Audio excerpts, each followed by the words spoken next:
Ayan guys, panoorin natin ng video na to. Tayo magluluto ng halo-halong gulay na lutong Bicol.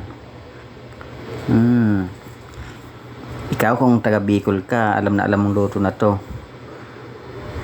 Talagang mapa-extra rice ka pag matikman mong gulay na to. Kung ikaw naman taga Maynila, subukan mo naman na magulay nito.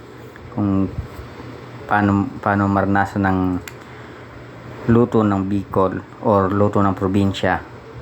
Ganyan po kami sa probinsya. So yan po ang mga ingredients natin. Meron po tayong nyog, siling labuyo at saka yung green, lubi-lubi, halo-halo, may sitaw, may buto, may bataw. Yan po ay nagkudkud po ako ng nyog kasi ayaw ko magpakudkud sa iba kasi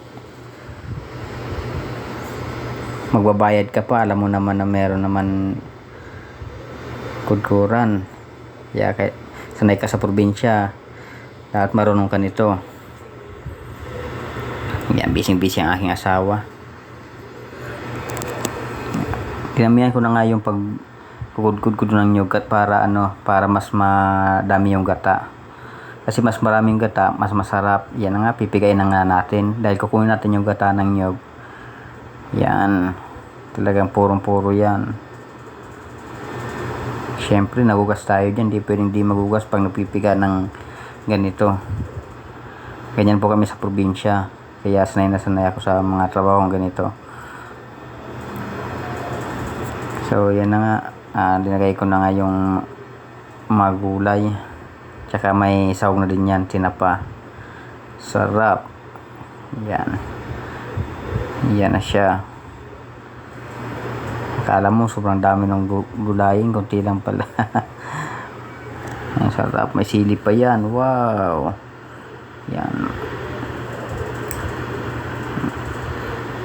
Yan, kung ikaw taga Bicol, alam na alam mong luto na yan, no? Ayan na yung finished product natin. So ngayon, tikman na natin. Let's go. Sige, unang subo para sa inyo. Sarap. Lang malasa talaga yung tinapa dyan, no? Lasang-lasa yung tinapa. Tsaka yung kunding anghang.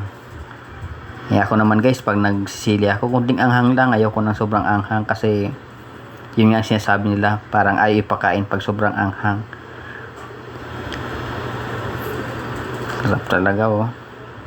Ang pangalawang subo, talagang buong barangay mapasarap niyan. Wala, talagang kakaibang luto to ng probinsya. Yan, dapat masanay kayo ng gulay kasi kami sa probinsya puro gulay lang. Minsan lang kayo makatikim ng karne ng panahon, pero ngayon karamihan na laging karne. Pero wag natin sasanayan na puro karne. Kailangan mas maraming gulay, mas masarap. Yan po, shout out sa mga taga Bicol na alam itong luto na to. Halo-halong may gata na may sili na may sahog na tinapa.